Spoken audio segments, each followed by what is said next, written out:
Olá! Como o Espiritismo nos ajuda a entender o mundo de hoje? É isso que o nosso programa se propõe a mostrar em conversa com estudiosos do Espiritismo. E o tema do nosso programa de hoje é microcefalia e aborto. Prepare-se, Entre Dois Mundos está começando agora.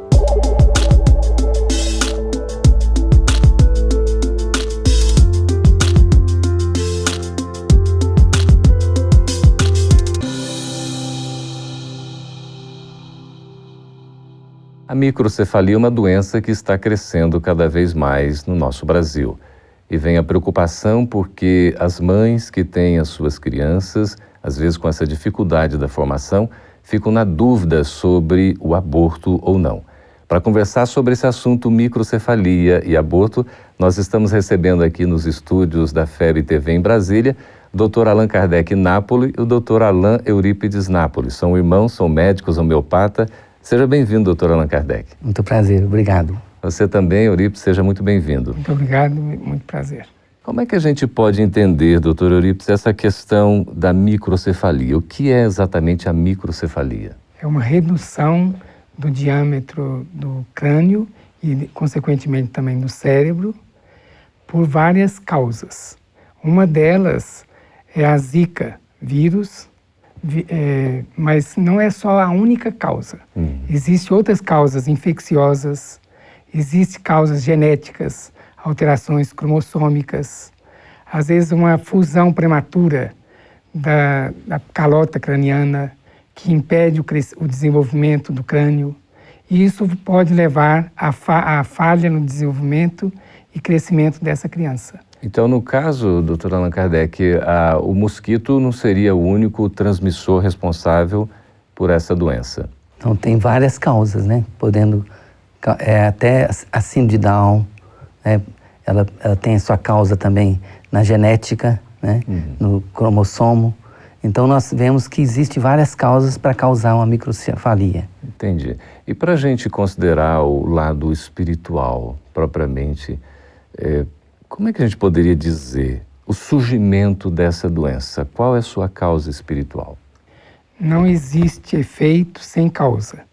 O efeito é a microcefalia, mas a causa é uma causa anterior à presente encarnação. Como nós acreditamos que existe a lei da reencarnação e existe todo um planejamento reencarnatório, aquele espírito que fez o mau uso do seu livre-arbítrio, por exemplo, o abuso da inteligência, ele vai sofrer como consequências algumas alterações no sistema nervoso central. Existe até o caso, na literatura espírita, uma mensagem que chama grande cabeça. Não é microcefalia, mas é uma hidrocefalia. Sim. Ele fora um advogado numa existência anterior e fez mau uso da sua inteligência, prejudicando as pessoas através da parte intelectiva. Como ele lesou as leis divinas, no seu planejamento reencarnatório, para que ele resgatasse esse débito, foi a ele dado a oportunidade de reencarnar para resgatar essa falta.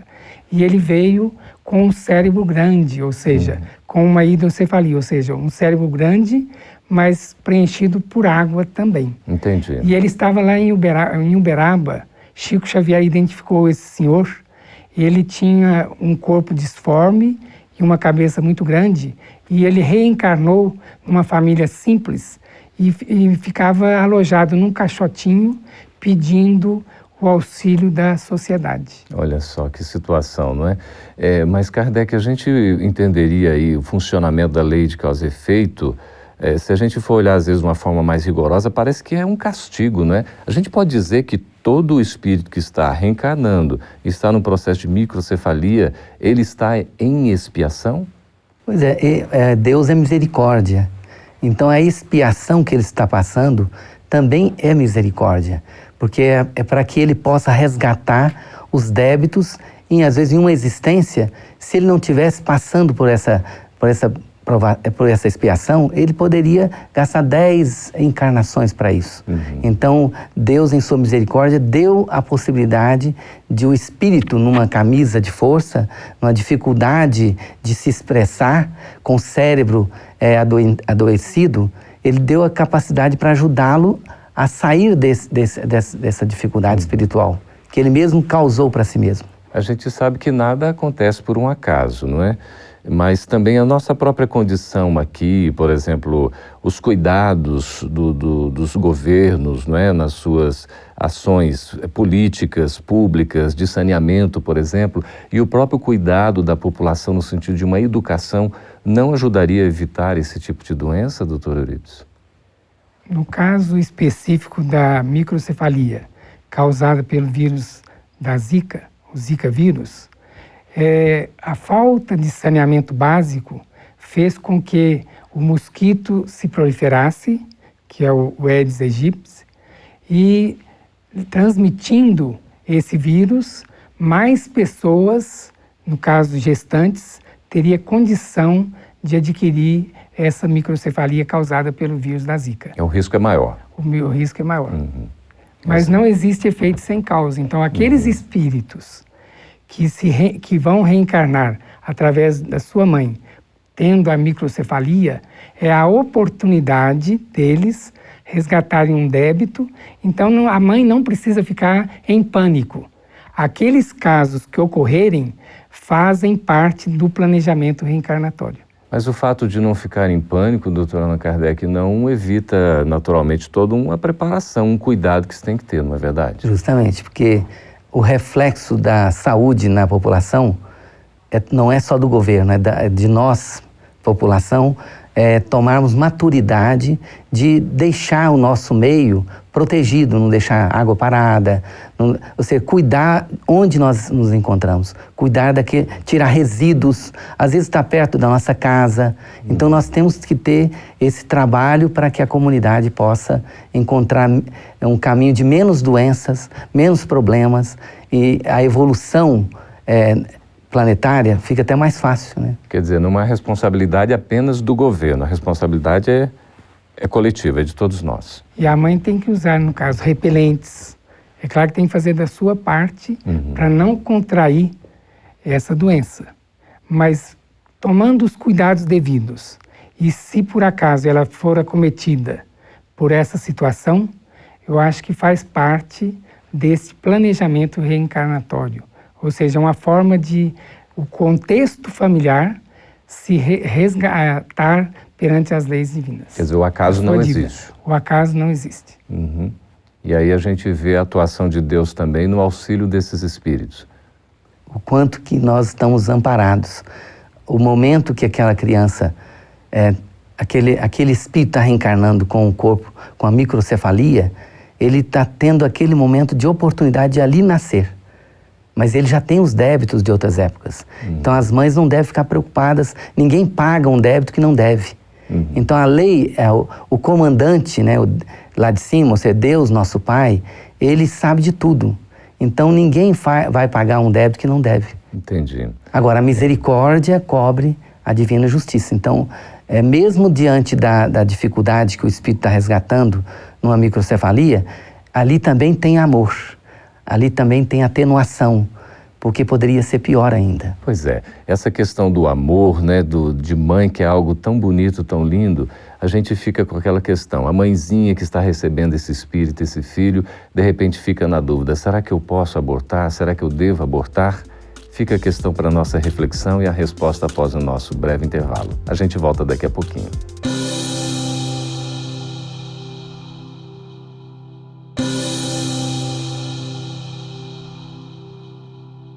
Estamos de volta com o nosso programa e antes do intervalo lançamos a questão a respeito da decisão do direito ou não da mãe fazer o aborto em casos de microcefalia. Doutor Eurípides, doutor Kardec, a resposta é com vocês. A mãe tem o direito de fazer o aborto quando se há uma confirmação da doença microcefalia? Não. Perante a doutrina espírita, ela estaria rejeitando uma encarnação de um espírito endividado que precisa da encarnação para evoluir. e progredir, e isso está vinculado a toda a família. Aqueles que estão ao lado desse espírito também têm seus débitos a resgatar, está relacionado com essa dívida dessa criança, desse espírito, então ela deve aceitar com resignação e lembrar que o acaso não existe, que ela está diante de uma oportunidade para o seu progresso espiritual, para o progresso espiritual da criança e para o progresso espiritual da família, que está relacionada com o caso. Doutor Eurípides, não poderia se entender, por exemplo, que a mulher tem o direito sobre o seu corpo e assim ela poderia fazer o que acha que é o mais adequado? Na pergunta 358 de O Livro dos Espíritos, Kardec pergunta aos espíritos: constitui crime o aborto provocado em qualquer período da gestação? Aí os espíritos responderam: há crime sempre que transgredis a lei de Deus. Uma mãe, ou quem quer que seja, cometerá crime sempre que tirar a vida a uma criança antes do seu nascimento. Por isso que impede uma alma de passar pelas provas a que serviria de instrumento o corpo que se estava formando. Então, ela tem direito sobre si, mas não sobre aquele ente que está no seu claustro materno, ou seja, que está no útero. Não seria uma maneira de coibir a liberdade também feminina, doutor Kardec? Pois é, mas é uma liberdade criminosa. Como é que você vai compactuar com a morte de alguém? A criança não tem braços para se defender. Então ela está ali, aparentemente, ela está oculta, mas ela está vibrando espiritualmente, ela está viva dentro daquela... pedindo à mãe para que me ajude a poder resgatar esse débito que eu tenho do passado. Eu não vou ser tão pesado assim. Eu sou um espírito que vai vibrar dentro do seu amor feminino. Eu estou do seu lado. Eu estou aqui para que nós possamos caminhar juntos e resgatar o nosso débito do passado. O que já está ali, sim, pois não. Então. O Emmanuel fala assim, ele faz uma classificação dos crimes. Aí fala assim, o aborto é um crime estarrecedor, porque a vítima não tem voz para suplicar piedade, nem braços robustos com que se confia aos movimentos de reação. Então, a vítima é indefesa, igual o Allan Kardec. Nesse caso aqui, está se falando naturalmente do aborto provocado. O aborto provocado. Não o espontâneo. Não o espontâneo, é isso aí. Foi boa a colocação sua. Porque o espontâneo acaba ocorrendo naturalmente, né? Às vezes por débitos, às vezes, de existências anteriores. Ou seja, alguém que fez aborto numa existência anterior, ele hoje, a mãe, por exemplo, quer ter a oportunidade de se engravidar e por débitos anteriores, hoje, às vezes, ela vai ter dificuldade, às vezes, de engravidar, pode ter até uma esterilidade, mas o Emmanuel fala assim, que esterilidade não existe para o espírito, que na terra ou fora dela pode ser fecundo em obras de beleza, aperfeiçoamento e redenção. No caso, por exemplo, a criança que está para nascer já é um espírito, né? Já é um espírito que tem lucidez, né? Ele percebe o sentimento da mãe. A mãe está triste, ele também está preocupado. Embora aparentemente ninguém está percebendo esse sentimento dele. Ele recebe os impactos do medo da mãe. Eu estou com medo de ter problemas. Ou seja, os medos da mãe transferem para a criança. Então a mãe, quando está gerando, a personalidade dela interfere na personalidade da criança, assim como a personalidade da criança interfere na personalidade da mãe. E vale a pena a encarnação tão curta, às vezes até com a morte intrauterina ainda, ou quando a criança nasce, né, vem à luz, mas sobrevive apenas, alguns casos são dias, meses ou poucos anos. Vale a pena isso? Porque aquele curto período de tempo é a oportunidade de resgatar o débito do passado. Às vezes minutos pode ser importante para aquela criança, porque ela pode revisar toda os seus débitos do passado, naquele momento que ela está ali. Mesmo que seja horas, para aquele espírito é muito importante. Doutor Allan Kardec, eu percebi que quando você estava falando da mãe, né, da relação do filho com a mãe, ainda intrauterina, os espíritos vinculados, você ficou emocionado. Essa questão do amor de mãe é algo que nos toca. Apesar de nós sermos homens aqui, a gente deve reconhecer que essa relação do filho com a mãe, da filha com a mãe, é algo muito sublime, não é? É muito sublime, que alcança além da nossa terra. Quer dizer, a mãe, quando ela dedica aos seus filhos, ela continua, depois que ela desencarna, continua preocupada com os filhos da mesma maneira. Então, esse amor que envolve a criança é um amor para a eternidade. É o filho para sempre. Para sempre. E a mãe demonstra isso, não é, doutor Eurípides? No amor que ela transmite. Várias mães que, inclusive, assumem o compromisso, a responsabilidade, querem ter os seus filhinhos, mesmo em condições assim especiais, e não deixam de amar por isso.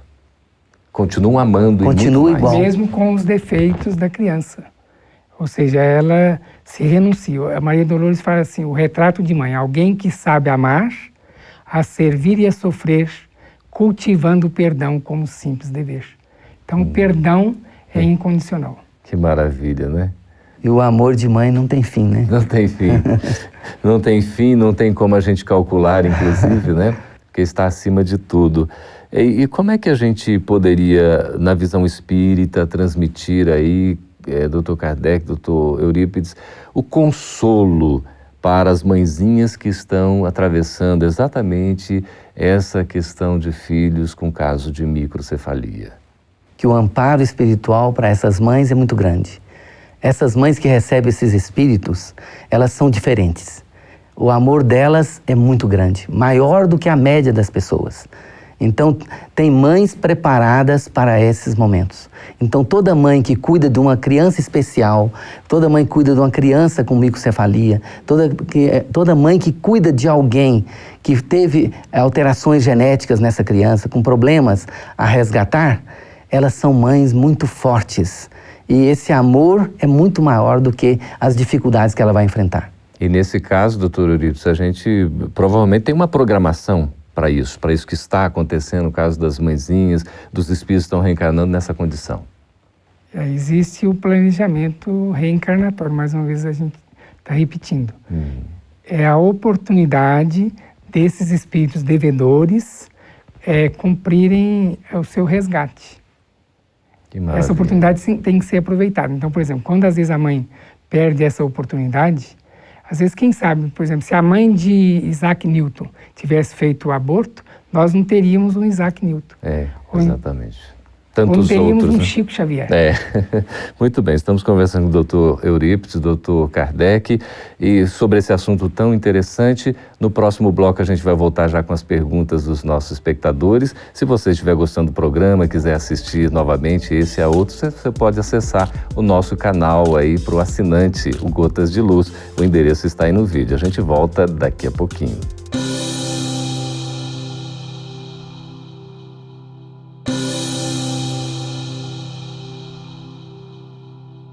Estamos de volta agora para responder as perguntas dos nossos espectadores. Doutor Allan Kardec, doutor Allan Eurípides, nós temos aqui a Maria Ivone, de Brasília, no Distrito Federal, fazendo a seguinte pergunta. Vamos lá com o doutor Kardec para a resposta. Qual a responsabilidade das casas espíritas ao falarem muitas vezes contra o aborto? Muitas vezes a mulher se afasta, mesmo reconhecendo que precisa do perdão e de conhecimento doutrinário, mas se sente julgada pela casa espírita. Pois é, a doutrina espírita é uma doutrina de amor. Fora da caridade não há redenção. Fora da caridade não há libertação. Então esse amor dentro das casas espíritas deve ser cultivado, porque quem de nós pode julgar quem quer que seja? Até Jesus nos fala que atire a primeira pedra aquele que estiver sem pecado. Todos nós dentro da casa espírita temos nossos débitos, às vezes ocultos para os outros.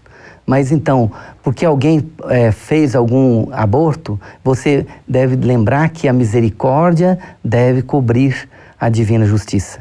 Então ela vai ter chance nova para recuperar o seu espírito. Quem sabe uma nova encarnação no futuro em que ela vai trazer de volta esse espírito, às vezes o mesmo, e que vai trazer-lhe força, vigor para ela poder combater esse ato que ela teve antes. Então a gente deve ser muito misericordioso, porque Deus dá oportunidades todos os dias para todos nós. E o André Luiz fala assim, que é possível renovar o destino todos os dias. Quem ontem abandonou seus próprios filhos, pode hoje afeiçoar-se aos filhos alheios, necessitados de carinho e abnegação. Então é a forma de atenuar a falta dessa mãe. Ou seja, vai ajudar numa creche, ajudar outras crianças. E a casa espírita? A gente está precisando ser mais acolhedor na casa espírita? Sempre temos que intensificar, porque a doutrina é de consolo. Então quem vem nos procurar na casa espírita vem sofrendo muito. Sim. E a doutrina espírita vem trazer esse lenitivo para as dores das pessoas que procuram a doutrina espírita, que é cristianismo redivivo. Isso. Não nos cabe julgar a ninguém, não é isso? Mas tem a orientação, esclarecimento e consolo que a doutrina propicia. E a casa espírita é esse ambiente adequado. Agora que a Márcia Antônia de Cuiabá, no Mato Grosso, diz assim: Dr. Eurípides, à luz do espiritismo, como explicar o nascimento de gêmeos? Vocês acham que têm autoridade para falar sobre isso? Geralmente gêmeos são espíritos simpáticos que se atraem por algum vínculo. Então, em geral, esses espíritos se comprometem perante essa gestação, né, gemelar, para tarefas específicas. Agora, nem todos gêmeos são espíritos simpáticos. Tem gêmeos que vão reencarnar para lutar no palco da vida, dentro de um mesmo claustro materno, mesmo dentro do útero. Vocês são simpáticos entre si? Somos. O fato de serem também médicos, né, a mesma formação, demonstra... Sempre estudando juntos. Interessante. Muito bem. Agora a Vanessa Santos, lá do Rio de Janeiro, está perguntando o seguinte, Kardec. É responsabilidade da mulher exclusiva ou majoritariamente a criação e o cuidado com os filhos? É responsabilidade dos pais. Então, nós somos espíritos eternos. Então, às vezes, a mulher está mais preparada afetivamente para ajudar no crescimento daquela criança. E o pai pode estar preparado no dia a dia de fortalecer essa criança para enfrentar as adversidades do dia a dia. Então, a mulher, diz a André Luiz, ela tem um trabalho vertical de amor e o homem horizontal. Mas o conjunto, a somatória dos dois, essa tangente é que fortalece os lares para proteger os jovens que estão chegando. A gente vê que cada vez mais, né, doutor Eurípides, é um trabalho complementar, não é? Hoje o pai, ele assume mais tarefas do que anos atrás, não é isso? Eu acho que é uma tarefa conjunta. Quem vai receber essa bênção é o filho, ou seja... A responsabilidade, então, é dos pais, conforme Kardec falou, não é só da mãe. Não. Porque a mãe tem tarefa dobrada, né? Trabalha fora e ainda quer ter tarefa. Na realidade, o pai espírita deve se comprometer melhor no ambiente familiar. É isso mesmo. Aqui a Heloísa Abraão, via Instagram, ela pergunta o seguinte: a microcefalia é uma fase de transição para seres menos evoluídos? Seria um degrau para a evolução? Às vezes, espíritos que se comprometeram no passado, hoje eles já têm virtudes muito grandes que adquiriu através das encarnações. Então, vem ali na última instância, num corpo deficiente, com problemas, para que possa resgatar de fato o seu espírito para os elevados fins da sua existência. Olha que interessante. Quer dizer, o espírito, para chegar nesse ponto, doutor Eurípides, ele já tem que ter condições. Sim, porque quando a expiação é difícil, a espiritualidade dá moratória para a pessoa. Então, se ele está assumindo nessa existência, é porque já houve todo um preparo, inclusive no plano espiritual, para ele suportar esse débito. E quer dizer, é todo um processo que vai redundar na evolução do espírito. E vai ajudar a ficar livre até das encarnações. Nós temos notícia isso da própria codificação de espíritos que tiveram a sua última encarnação paralíticos e com o coração maravilhoso, são anjos, né? São espíritos muito elevados, resgatando, às vezes até não pedindo ao médico para dar um remédio para a dor, para ele não gemer, para que ele pudesse não perturbar o meio que estava em volta dele. Então, olha que maravilha. É o caso de Marcel, né? O fato que ele fala, é um jovem que veio todo deformado, né, fisicamente, e com dores tamanhas, ele pedia analgésico para que a sua dor não atrapalhasse o sono dos demais. Está no livro de Kardec, não é isso? No livro O Céu e o Inferno. O Céu e o Inferno é um dos casos lá, não é? Do menino que o grande sofrimento, mas já nessa última encarnação dele. Última encarnação, basicamente, a gente pode entender como um efetivo processo de libertação. Libertação. Não é fácil, não? A dor é uma bênção que Deus envia a seus eleitos, né? Está lá no Evangelho, né? Que coisa linda. E nós estamos aí nesse processo que não é simples, mas em se tratando dessa questão das doenças, como essa agora que se manifesta de forma veemente, a gente jamais vai poder esquecer de que Deus está nos amparando sempre, não é isso, doutor Eurípides? Deus tem caminhos onde o mundo não tem estradas. Então eu acho que Deus vai dar sempre a oportunidade da mãe passar essa dificuldade, o filho também, com amor, vai resgatar esse débito e para que o espírito familiar se ilumine. Coisa linda. E a família aí tem um papel fundamental. Fundamental para proteger essa criança, dar suporte para ela aguentar firme a sua existência e libertar desse momento que ela é muito importante na sua existência. Maria Dolores fala assim, sem crises e sem problemas, ninguém sabe se tem fé. Então é o momento de avaliar a nossa fé. Olha aí. E vamos com fé superando as dificuldades, né? Agradecemos Dr. Allan Eurípides Napoli e Dr. Allan Kardec Napoli pela presença aqui, os esclarecimentos aqui no nosso programa. Muito obrigado. Muito obrigado. Agradecemos também a você que nos escreveu, que teve o contato, o carinho, a consideração. Pode continuar escrevendo, nós estamos aqui à disposição no endereço aí abaixo. Você pode mandar a sua sugestão, a sua questão, nós vamos ter satisfação em responder. Fique conosco, até a próxima vez. Muito obrigado.